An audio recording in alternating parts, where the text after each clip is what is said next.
tapat, matatag at maaasahan balitang tama at totoo lamang dito sa Pilipinas Network.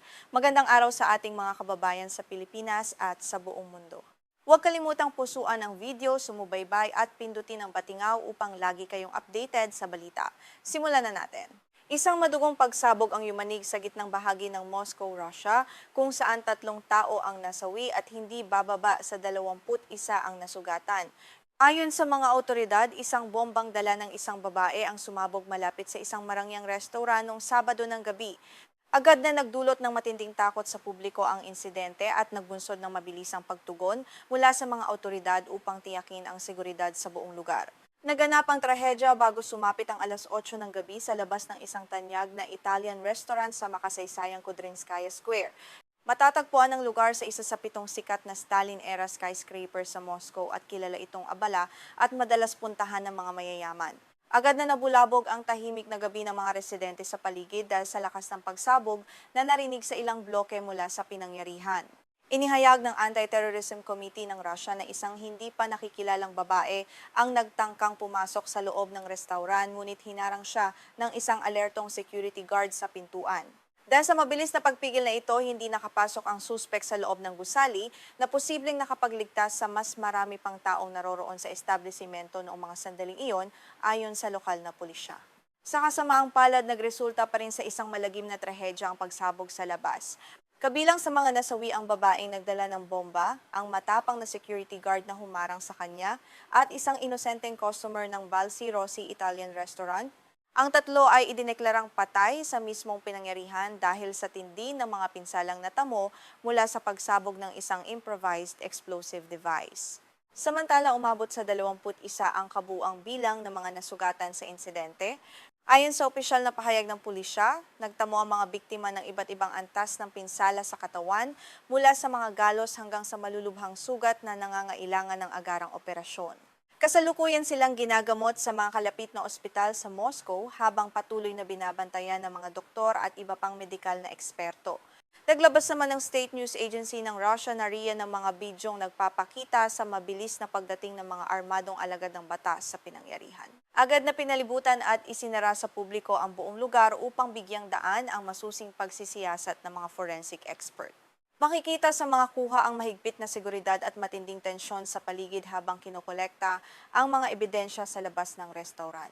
Sa kasalukuyan, hindi pa opisyal na pinapangalanan ng mga otoridad ang mga nasawi at nasugatan sa pagsabog. Wala pa ring inilalabas na pahayag ang pamahalaan tungkol sa kung sino o aling grupo ang posibleng nasa likod ng malagim na pag-atake. Nanatiling napakaingat ng mga opisyal sa pagbibigay ng impormasyon habang hindi pa natatapos ang masusing investigasyon ng kanilang mga intelligence service upang maiwasan ang walang batayang espekulasyon. Ayon sa ulat ng pahayagang komersant na nagbanggit sa sarili nitong mapagkakatiwala ang mga mapagkukunan, ang bomba ay tila sadyang idinisenyo upang pumatay at manakit ng mga bisitang nagpapalipas ng oras sa Summer Terrace sa labas ng restaurant.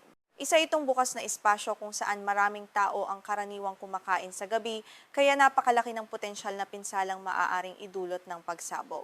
May hinala rin ng mga eksperto na maaaring pinasabog ang bomba mula sa malayo gamit ang isang remote control na hawak ng ibang tao. Ayon sa teoryang ito, posibleng hindi alam ng babaeng nagdala ng bomba na papasabugin ang dala niyang kagamitan at ginamit lamang siya bilang instrumento nang wala siyang kamalay-malay. Patuloy na masusing sinusuri ng mga investigador ang anggulong ito upang matukoy ang utak sa likod ng operasyon. Nabatid din mula sa opisyal na website ng Balsi Rossi Restaurant na sarado sa pangkalahatang publiko ang establisimento noong Sabado dahil sa isang pribadong kaganapan.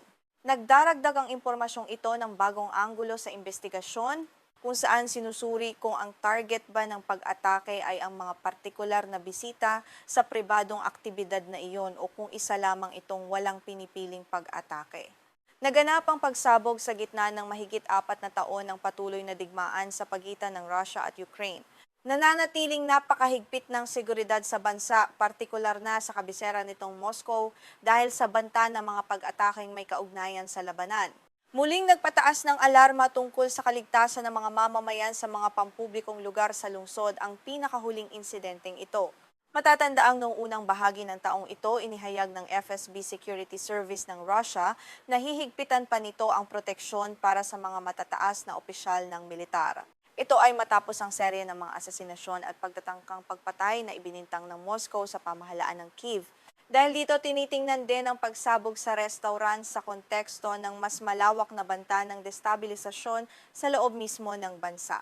Ang pagpili sa Balzy Rossi bilang lokasyon ng pagsabog ay maaaring nagpapahiwatig ng isang kalkuladong hakbang. Bilang isang kilalang high-end restaurant sa Moscow, madalas itong puntahan ng mga kilalang personalidad, negosyante at maimpluwensyang tao sa lipunan. Ang pag-atake sa ganitong uri ng lugar ay maaaring magpadala ng malakas na mensahe tungkol sa kahinaan ng seguridad kahit sa mga pinaka-eksklusibong bahagi ng kabisera. Dahil sa pangyayari, nakaranas ng matinding takot ang mga residente sa paligid ng Kudrinskaya Square. Marami ang nagpahayag ng pangamba para sa kanilang kaligtasan habang naglalakad sa mga lansangan ng Moscow. Agad namang nagpakalat ang pamahalaan ng karagdagang puwersa ng pulisya sa mga pangunahing distrito upang magbigay ng kapanatagan sa publiko at maiwasan ang anumang kasunod na insidente sa mga darating na araw. Sa pandaigdigang komunidad, mabilis na kumalat ang balita tungkol sa pagsabog sa Moscow at umani ng iba't ibang reaksyon. Maraming bansa ang nagpahayag ng pagkabahala sa lumalalang karahasang umaabot na sa mga sibilyang lugar. Muling inilagay ng kaganapang ito ang Russia sa ilalim ng pandaigdigang pansin habang sinusuri ng mga eksperto ang posibleng geopolitical na implikasyon ng pag-atake. Kung titingnan ang kasaysayan ng mga katulad na pag-atake sa Russia, hindi na bagong taktika sa rehiyon ang paggamit ng mga babae bilang tagapagdala ng bomba. Gayunpaman, ang teoryang maaaring walang kamalayan ng babae at ginamit lamang siya sa pamamagitan ng remote detonation ay nagpapakita ng isang mas sopistikado at malupit na pamamaraan ng operasyon upang maging mahirap ang pagtukoy sa mga tunay na nasa likod nito. Sa isang opisyal na pahayag, muling binigyang diin ng Anti-Terrorism Committee na gagawin nito ang lahat ng makakaya upang matukoy ang mga nasa likod ng krimen. Sinabi ng ahensya na nakikipagtulungan na ito sa iba't ibang sangay ng seguridad, kabilang ang FSB, upang masuri ang lahat ng nakalap na ebidensya mula sa pinangyarihan ng pagsabog, kabilang ang mga labi ng bomba at mga kuha mula sa mga security camera. Kasabay nito, bumuo na rin ng isang espesyal na task force upang tutukan ang kaso. Nagsasagawa na ang grupo ng malawakang pagtatanong sa mga empleyado ng restaurant, mga saksi sa paligid at maging sa mga pamilya ng mga nasawi. Layunin nitong malaman kung may natanggap na mga banta bago ang insidente o kung may mga kahina-hinalang taong umaaligid sa lugar bago maganap ang malagim na pagsabog noong Sabado. Sa ngayon, nanatiling sarado ang mga kalsada sa paligid ng Kudrinskaya Square habang nagpapatuloy ang paglilinis at pagsisiyasat ng mga autoridad. Maingat na kinokolekta ang mga labi mula sa pagsabog para sa pagsusuri sa laboratorio. Habang naghihintay ang publiko ng mga karagdagang ulat na natiling napakataas ng antas ng alerto sa buong lungsod ng Moscow upang matiyak na walang kahalintulad na banta ang maaaring sumiklab sa mga susunod na araw. Inaprubahan ng pamahalaan ng Israel ang pagpasok ng isang multinasyonal na puwersang panseguridad sa Gaza. Bahagi ito ng panukalang plano para sa tigil putukan ni Pangulong Donald Trump ng Estados Unidos para sa rehiyon. Formal na inanunsyo ng isang opisyal ng Israel ang desisyon bago ang nakatakdang pagpunta ni Punong Ministro Benjamin Netanyahu sa Washington.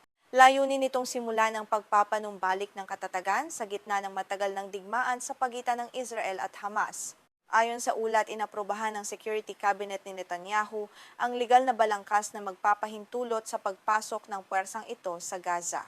Naganap ang hakbang bago ang pag-alis ni Netanyahu patungong Washington, kung saan inaasahang makikipagpulong siya kay Donald Trump. Itinuturing ang pag-uusap na ito bilang isang napakahalagang yugto sa pagpapatupad ng mas malawak na planong pangkapayapaan sa buong gitnang silangan. Tatawaging International Stabilization Force o ISF ang misyong ito. Ayon sa mga opisyal, bubuuin muna ito ng humigit kumulang 200 miyembro mula sa mga tinatawag na kaibigang bansa. Ipapadala sila sa mga partikular na lugar sa Gaza na kasalukuyang hindi kontrolado ng militar ng Israel. Ipinapakita ng limitadong bilang na ito ang maingat na pagsisimula ng operasyon upang maiwasan ang anumang sagupaan sa lugar. Kabilang sa mga bansang binanggit na maaaring magpadala ng kanilang mga tropa ang Uganda at Morocco. Sila ang magsisilbing unang bahagi ng puwersang tagapagpanatili ng kapayapaan sa mga piling lugar ng Gaza. Ipinapakita ng pagpili sa mga bansang ito ang pagsisikap na bumuo ng isang neutral na puwersang katanggap-tanggap sa iba't ibang panig. Gayunpaman, marami pa ring hamon sa seguridad ang naghihintay sa kanilang pagdating sa magulong teritoryo. Isang mahalagang kondisyon ang itinakda ng pamahalaan ng Israel para sa misyong ito. Ang bawat contingent o pangkat ng mga sundalo mula sa bawat kalahok na bansa ay mangangailangan ng hiwalay na pag-aproba mula sa pamahalaan ng Israel bago tuluyang makapasok sa Gaza. Binibigyan ng patakarang ito ang Israel ng ganap na kontrol sa kung sino ang papayagang makapasok na nagpapakita ng patuloy nitong pag-aalala sa seguridad sa lugar. Sa kabila ng pag-aproba sa legal na balangkas, nananatiling hindi malinaw kung kailan eksaktong magsisimula ang pagdideploy ng mga puwersang ito sa loob ng Gaza. Walang ibinigay na tiyak na petsa ang mga opisyal kaya nagdudulot ito ng mga tanong tungkol sa pagiging epektibo ng plano. Ipinapakita ng kawalan ng malinaw na iskedul ang masalimuot na mga negosasyong kailangan pang ayusin sa pagitan ng Israel at ng mga bansang kalahok. Kasalukuyang nasa malubhang kalagayan ng Gaza matapos ang halos 2 taon ng malawakan at madugong digmaan. Nagsimula ang labanan kasunod ng mga pag-ataking pinangunahan ng Hamas sa Israel noong ika-7 ng Oktubre 2023. Mula noon, malaking bahagi ng teritoryo ang nawasak at naging guho na nag-iwan sa milyon-milyong sibilyan na walang tirahan at salat sa kanilang mga pangunahing pangangailangan. Matapos maabot ang isang kasunduan sa tigil putukan noong Oktubre, naglatag si Trump ng isang planong pangkapayapaan para sa Gaza. Kabilang sa plano ang mabilis na pagpapadala ng tulong na makatao at ang pamamahala ng mga Palestinong teknokrata sa mga usaping sibil ng teritoryo. Layunin nitong maibalik ang normal na takbo ng buhay ng mga sibilyan habang unti-unting binabawasan ang impluwensya ng mga armadong grupo sa rehiyon. Sa ilalim ng naturang plano ni Trump, kinakailangang isuko ng Hamas ang mga sandata nito at tuluyang magbaba ng armas. Kasabay nito, nakatakda ring tuluyang umatras ang mga tropang militar ng Israel mula sa mga nasabing teritoryo. Itinuturing ang dalawang kondisyong ito na pinakamahirap ipatupad dahil sa matinding kawalan ng tiwala sa pagitan ng dalawang panig na ilang dekada nang naglalaban sa rehiyon.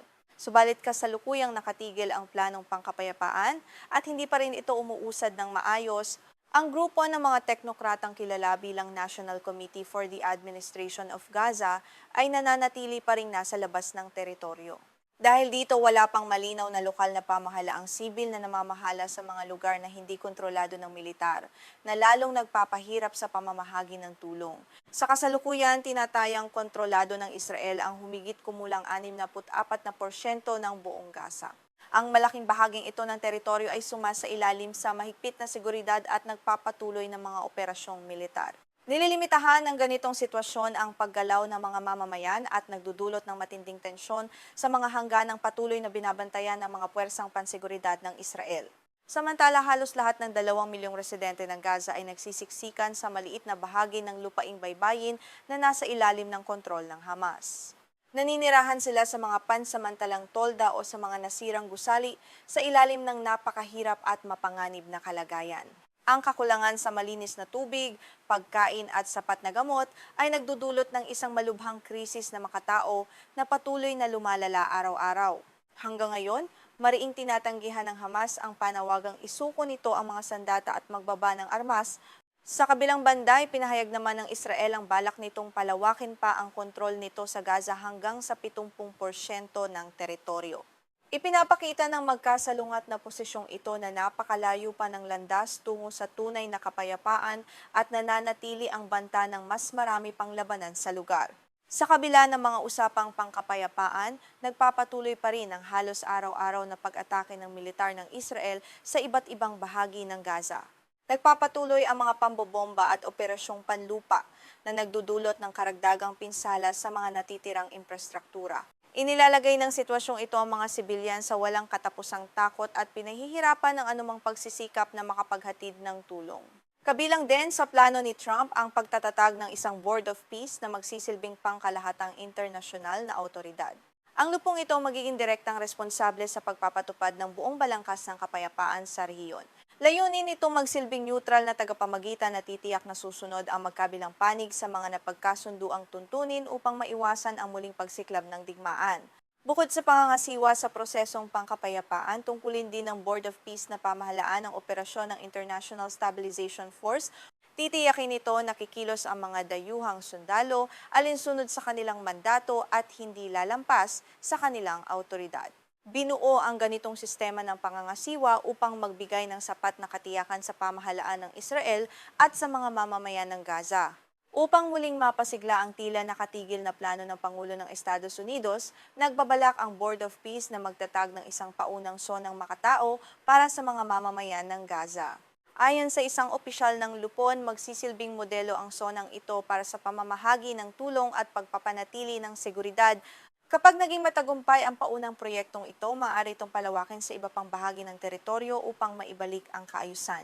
Mainit namang tinanggap ni Nikolai Mladenov ang kinatawan ng Board of Peace ni Trump para sa Gaza ang naging desisyon ng Israel. Sa kanyang pahayag, sinabi niyang isa itong napakahalagang hakbang tungo sa tamang direksyon para sa lahat. Ipinapakita ng kanyang positibong tugon ang pag-asa ng internasyonal na komunidad na magbubukas ang desisyong ito ng pinto para sa mas marami pang diplomatikong solusyon. Ayon kay Mladenov sa kanyang pahayag sa social media platform na X, ang hakbang na ito ay isang kritikal na bahagi ng napagkasunduang balangkas para sa pagpapanatili ng katatagan sa Gaza. Sinusuportahan nito ang demilitarisasyon at nagbibigay daan sa paglilipat ng kapangyarihan sa isang epektibong pamahalaang sibil sa ilalim ng National Committee for the Administration of Gaza bilang bahagi ng transisyon ng pamumuno sa teritoryo. Nagbibigay ng bagong pag-asa ang desisyong ito ng Israel, ngunit nagbubukas din ito ng maraming tanong tungkol sa kinabukasan ng Gaza. Habang naghahanda si Punong Ministro Benjamin Netanyahu sa kanyang pagpunta sa Washington, nakatutok ang buong mundo sa kung paano ipatutupad ang planong ito sa gitna ng nagpapatuloy na krisis.